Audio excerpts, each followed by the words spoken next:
Executive Associate Director Derek Gordon, FBI Operations Director, who I'm with every day, Chad Yarborough, U.S. Attorney in the Southern District of Florida, Jason Quinones, U.S. Attorney for the Western District of Texas, Justin Simmons, and Acting Assistant AG Matt Gagliotti, who I'm with almost every day as well. We're here to announce a landmark victory for the Department of Justice, our law enforcement partners, and the United States of America. As you've heard, drug kingpin Ishmael Zambada Garcia, also known as El Mayo, has confessed to a lifetime of crime in service to the Sinaloa Cartel, a foreign terrorist organization. Thanks to the relentless work of our prosecutors and our federal agents, El Mayo will spend the rest of his life behind bars. He will die in a U.S. federal prison where he belongs. His guilty plea brings us one step closer to achieving our goal of elimination of the drug cartels and the transnational criminal organizations throughout this world that are flooding our country with drugs, human traffickers, and homicides. Under President Trump's leadership, the Department of Justice is on the front lines of this fight. We're standing shoulder to shoulder with all of our law enforcement partners to dismantle these narco-terrorists, and that's exactly what they are. They are narco-terrorists. El Mayo was one of the most prolific and powerful drug traffickers in this world. His partner was El Chapo. They were co-founders of the Sinaloa Cartel. They brutally murdered multiple people and flooded our country with drugs. Their reign of terror is over. He will never walk free again. Over the last 3 decades, El Mayo and his accomplices made billions of dollars, hundreds of millions each year they were making by bringing poisonous drugs into our country. No longer. The Sinaloa Cartel initially built their businesses with cocaine, but then under El Mayo's leadership, they turned to heroin, they turned to fentanyl. They purchased fentanyl precursor chemicals from China. They made the drug in Mexico and flooded it into our communities, killing our kids. El Mayo also ensured that the Sinaloa Cartel operated and protected its drug trafficking business by relying on extreme violence.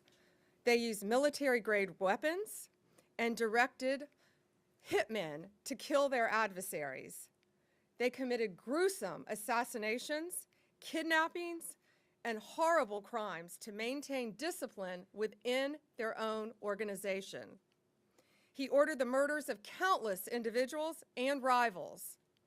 Many innocent people died as a result of this as well. El Mayo operated with impunity at the highest levels of the Mexican drug trafficking world by paying bribes to government officials, by bribing law enforcement officers. He controlled corrupt officials and officers who protected his workers and his drug shipments that traveled from Mexico into our country. El Mayo's crimes have been so prolific that in the past 2 decades, he's been indicted in no fewer than 16 federal courts across our country. 16.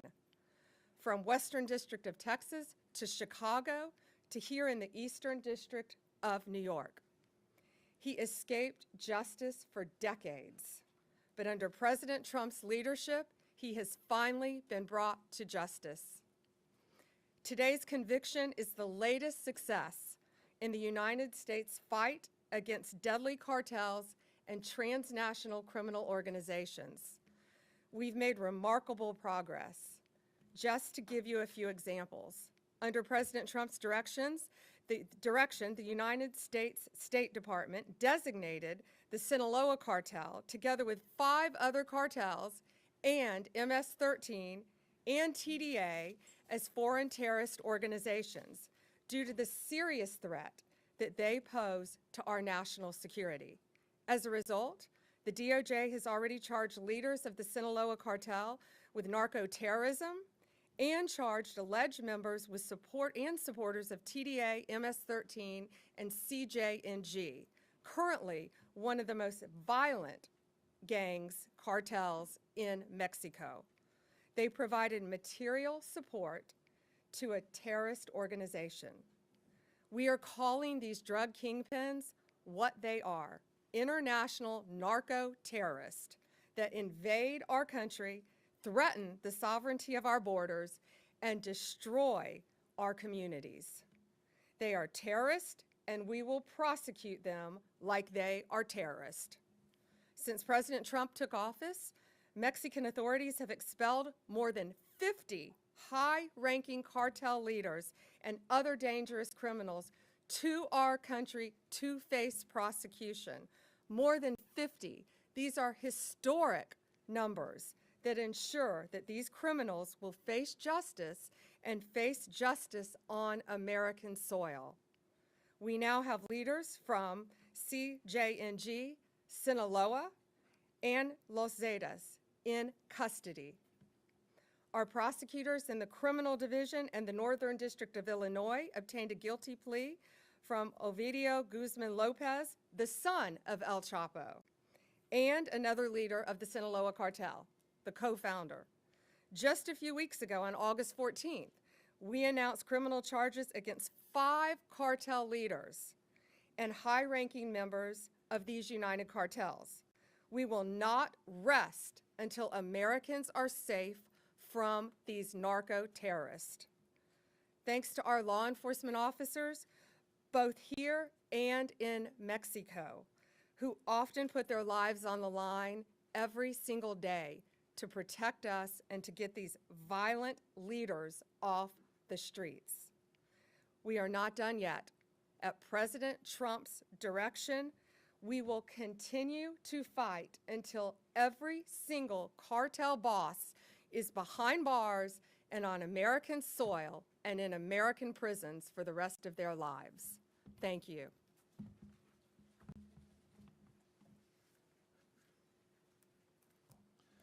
Thank you, Attorney General Bondi. As you've heard a short time ago, Ismael Zambada Garcia, known as El Mayo, pled guilty here in the Eastern District of New York to being the leader of the Sinaloa cartel, the largest drug trafficking organization in the world. Among other things, he admitted to leading a continuing criminal enterprise and to RICO conspiracy charges. This is an historic day. With today's plea, the Sinaloa cartel has been decapitated. Its 2 founders and leaders, Joaquin El Chapo Guzman, also known as El Chapo, and now El Mayo, both stand convicted.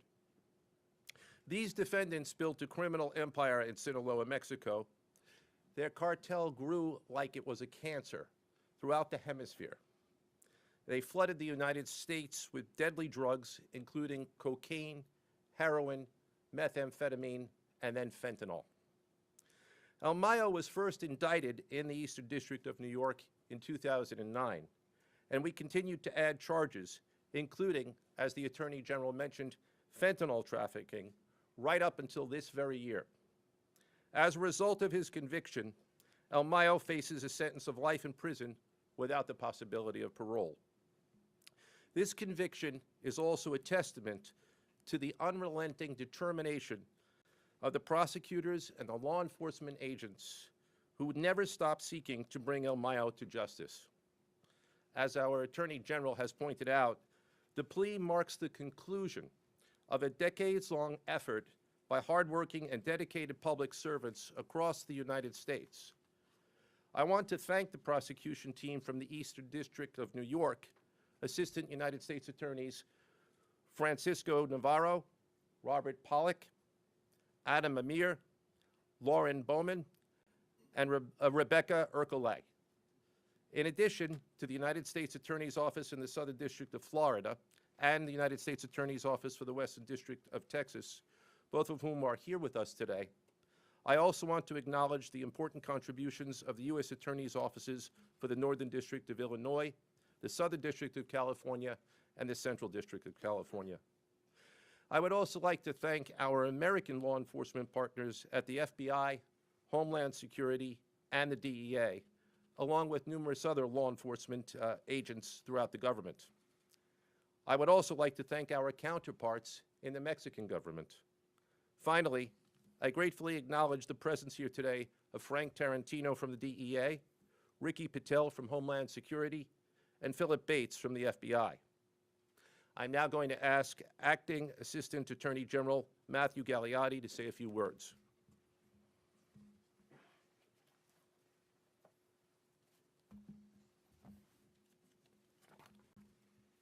Thank you, United States Attorney Nocella.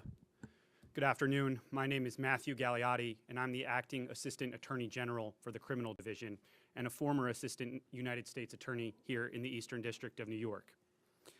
Today marks another milestone in the Department of Justice's relentless efforts towards the total elimination of cartels. One of the most notorious narco-terrorists of all time, Ismael El Mayo Zambada, was convicted in a United States courtroom, having confessed to more than 3 decades of crime in service to the ruthless Sinaloa cartel. For decades, the Sinaloa cartel, under El Mayo's leadership, made billions of dollars by importing dangerous drugs to the United States, intensifying the drug epidemic in our communities by flooding our streets with cocaine, heroin, and ultimately fentanyl. Today, El Mayo admitted to crimes of a staggering scope, including leading a sprawling criminal enterprise that distributed more than 1.5 million kilograms of cocaine in addition to other drugs.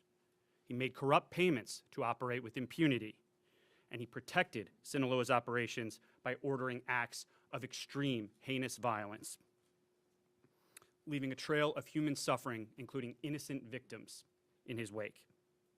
Pursuant to his guilty plea, El Mayo will spend the rest of his life in prison and owes $15 billion in forfeiture to the United States. Results like this are not possible without the prosecutors and agents who have done an extraordinary job building the case piece by piece and seeing it through to completion. This is another significant result under Attorney General Bondi's leadership in the department's unparalleled drive to eliminate cartels. As part of that effort, we have seen more than 50 high-ranking cartel members expelled to face justice in American courtrooms, collectively one of the greatest takedowns in United States law enforcement history. Other leaders have been charged as foreign terrorist organization leaders, and members have been charged as well. We continue to pursue these individuals to make them see justice in a United States courtroom.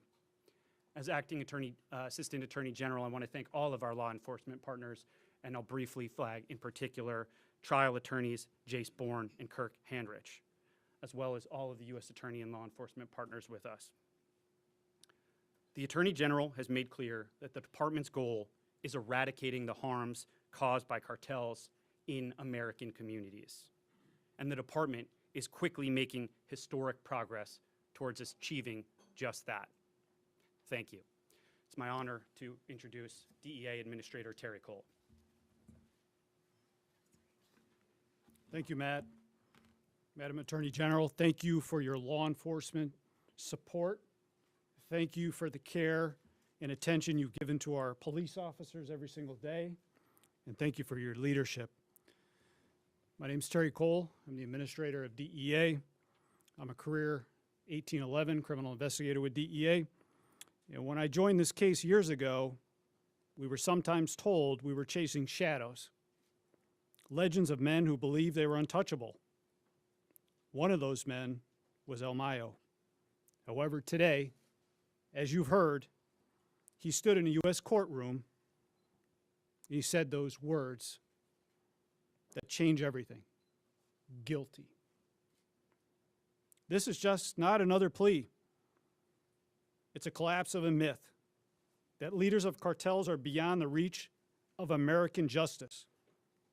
Today, we prove once again, no one is beyond our reach. I've seen firsthand the families who've lost sons, daughters, brothers, sisters to fentanyl, pushed by Sinaloa and Mayo. When he admits guilt, it's not just words on a page, it is an acknowledgement of those lives stolen by his empire. This case was built brick by brick across continents. It began in 2020 at a targeting meeting that I attended here in New York. From there, the New York Field Division, the men and women standing to my right from all federal agencies, pursued relentlessly every single member of the Sinaloa cartel, along with our agents in Bogota, along with agents in Madrid, and our partners at HSI and the FBI, and our partners at EDNY and the other federal agencies, prosecutors that we've mentioned. Our agents just did not build a case. They carried the memories of U.S. citizens. Juan Carlos Garcia, who was murdered by the Sinaloa cartel in 2015. Every interview, every wiretap, every sleepless night was for justice. It was for justice for those families who have lost their kids to the Sinaloa cartel. Our global partnerships develop the ultimate blow. We did this by leaning on our powers of partnerships in New York, to Bogota, to Madrid, to Washington. We tore down walls between prosecutors, investigators, and analysts. We didn't care who got credit.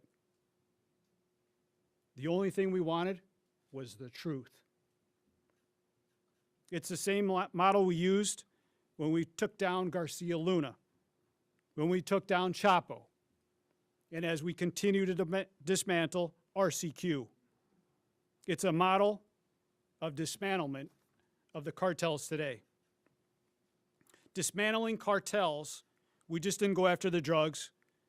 We went after the decision makers, the financiers, the killers who directed violence with a single phone call. This is how we dismantle cartels at the highest level. Global cooperation. DEA is not just an American agency. It's the world's most trusted partner to fight against cartels in synthetic drugs. This case proves what happens when we work together as one. The illicit finance. These complex historical conspiracies are where DEA thrives, following the money, listening to cooperators, and turning intelligence into courtroom-packed truths. Every plea is more than a headline. It's one less pipeline of poison into our neighborhoods. It is one more life saved from a fentanyl overdose. I've stood in too many homes where parents and their children keep memories of those that are lost. Today's guilty plea doesn't bring those kids back, but it sends a message to the cartels, to the world, and to families who still grieve. DEA will not stop. We will hunt the heads of these organizations. We will tear apart their networks, and we will bring them to justice, one member at a time, by the men and women over to my right, the finest career law enforcement investigators in the world. Thank you.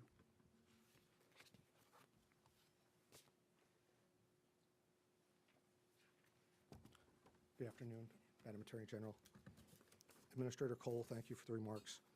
Good afternoon, everybody. My name is Derek Gordon. I'm the Acting Executive Associate Director for Homeland Security Investigations.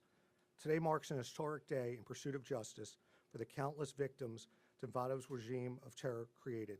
For over 30 years, he yielded unchecked power at the highest levels of the Mexican drug cartels and the trafficking world, leaving a legacy of corruption, violence, and devastation behind. Indicted 16 times over 2 decades, he continued a criminal enterprise that shamefully peddled death. Together with El Chapo, he transformed the Sinaloa cartel into one of the largest, most violent drug trafficking organizations in the world. Under his control, the cartel became synonymous with public corruption, the generation of billions of dollars from trafficking fentanyl, the unimaginable bloodshed, acts of outright terrorism that devastated communities and countless lives. Today, he stands defenseless because the relentless investigative efforts of HSI, FBI, DEA, and the Department of Justice. His guilty plea is not just a milestone in Americans' fight against the Sinaloa cartel.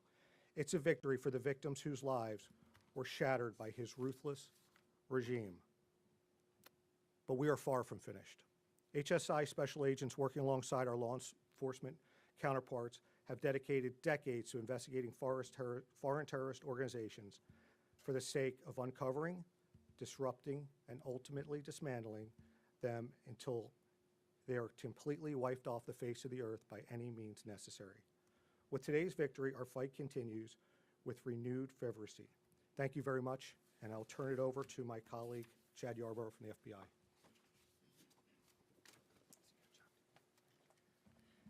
Thank you, Derek. Well, good afternoon. My name is Chad Yarborough. I'm the operations director for the FBI, and I oversee our cartel efforts. Today's landmark guilty plea of Ismael El Mayo Zambada marks a significant step forward in our ongoing fight against transnational organized crime and the deadly narcotics trade that threatens communities across this country. The guilty plea is not only a win for our communities, but a testament to the FBI's commitment to crush violent crime, to target cartels and gang activity under Attorney General Bondi. I want to take a few minutes to highlight our partners' extensive efforts throughout this investigation. And I can't do that without mentioning our law enforcement partners at DEA and HSI and DOJ, who are working tirelessly together to disrupt and dismantle these violent criminal networks. This case is the result of that close collaboration and years of deliberate efforts by our partners and the FBI, both here and in Mexico. For decades, the Sinaloa cartel has been one of the primary drivers of illegal narcotics flowing into the United States. When this investigation began, our Washington, D.C. field office was able to identify with our partners the cartel's 2 main leaders, Zambada and Joaquin El Chapo Guzman. After Guzman's arrest in 2016, Zambada continued to lead the Mayo faction of the Sinaloa cartel, which was responsible for trafficking multi-ton quantities of cocaine, methamphetamine, and fentanyl, which killed thousands and thousands of our citizens in the United States. And in 2024, the FBI and our partners here were able to arrest Zambada, which has led to this guilty plea today. Let me be clear. The guilty plea is not the end of this fight. The Sinaloa cartel may think that they're powerful and mighty, but rest assured, we are all up here because we have one goal in mind, and that is the destruction of the Sinaloa cartel. Now, I want the communities to know, not even the most senior leaders of this cartel and others can escape accountability. Let this be a message to all violent criminals and members of the cartels that the FBI, DEA, HSI, and DOJ will leverage everything we have, all of our resources and all of our expertise to bring these individuals to justice and safeguard our communities. Thank you.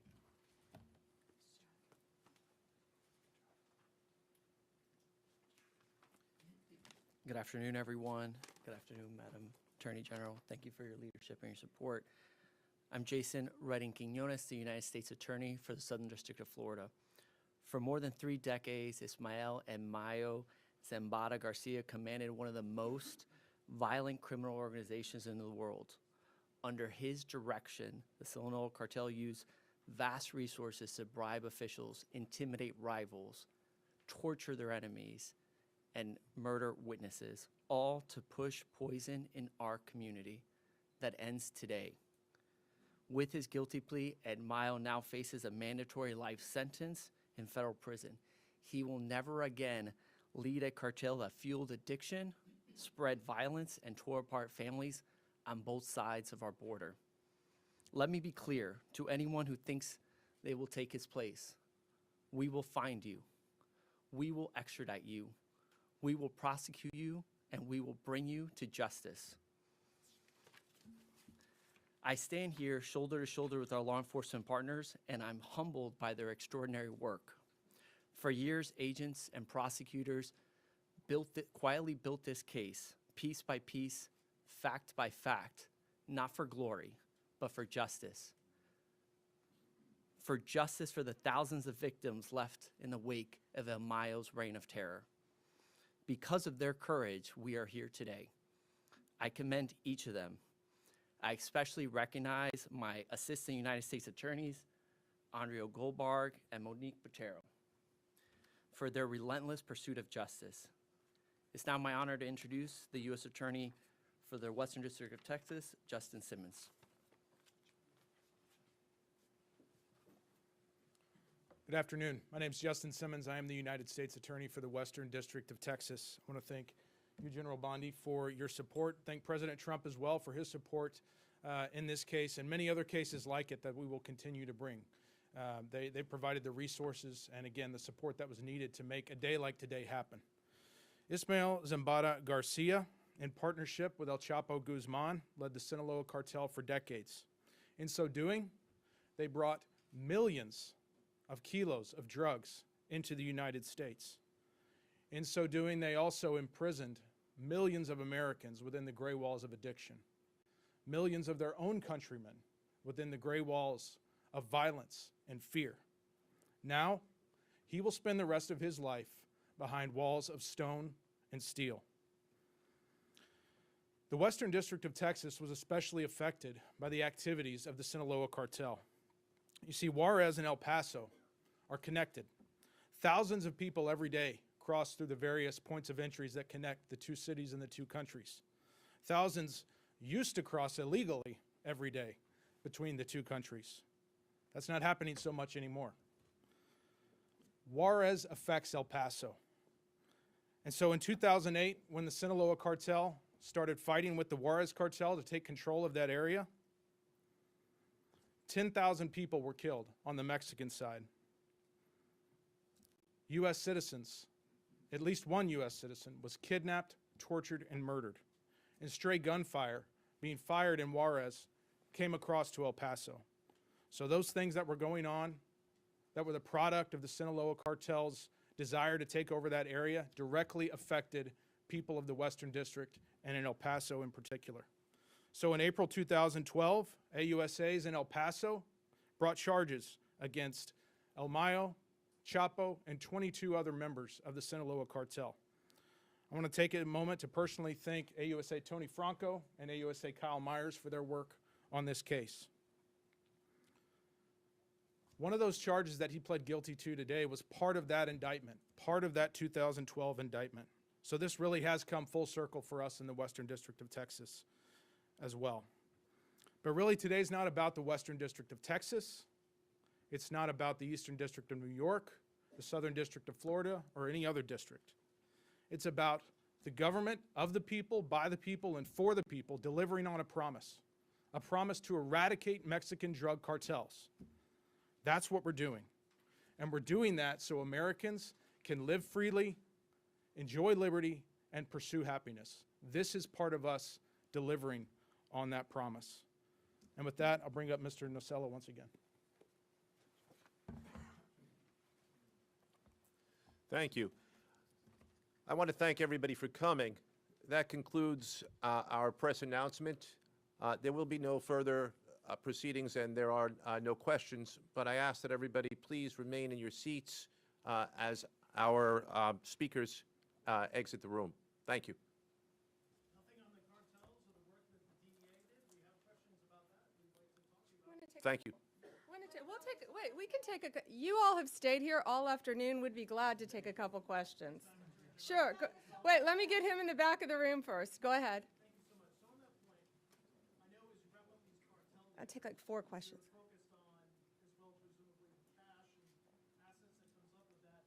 Here in New York City, the DEA for years has uncovered people buying luxury goods, shipping them to China, and then the money comes back to Mexico. Where do those efforts stand today as far as Yeah, if you couldn't hear, you asked about following the money. Following the money is always part of any of these criminal cases. That's how we're able to track and find them. I mean, this guy, El Mayo, was living like a king, and now he's living like a criminal for the rest of his life. He was living in a palace, and now he's going to be in a prison. So following the money is how we solve these cases. Terry, do you want to add a couple words to that with DEA? Absolutely. So, thank you, Madam Attorney General. There is a large cash seizure associated with this forfeiture that we will get out here shortly. But more importantly, our work with the Mexican government is not done. Similar to what we did with RCQ that we brought to the United States, there are proceedings happening as we speak. Hey, hang on. We'll just take a few questions. Sir, sitting right there. Yeah, thank you so much. Mexican President Claudia Sheinbaum said the U.S. government should collaborate with Mexico to understand how the U.S. authorities bring El Mayo Zambada because for them it's not clear yet. What's your answer on that request? Well, first we want to thank the Mexican authorities for all of their help in bringing all of these cartel leaders to justice. We're not going to comment on any of the specifics of any investigation, but we have brought, under Donald Trump's direction, we have brought more cartel leaders to justice than any other administration in this nation's history. Any other questions? Go ahead, Alana. Why take the death penalty off the table? So, Mexico, I've done this my entire career as a prosecutor. When dealing with Mexico, we cannot seek the death penalty. We've always known that, and that's an agreement that we've had with Mexico when we get them to our country. That includes many others. This guy's 78 years old, but he will live like he's on death row, I can tell you that. He will live in a prison cell the rest of his life. Yes, sir. One more. The air bridge to come cocaine and drug to the United States. What about Honduras? Yeah.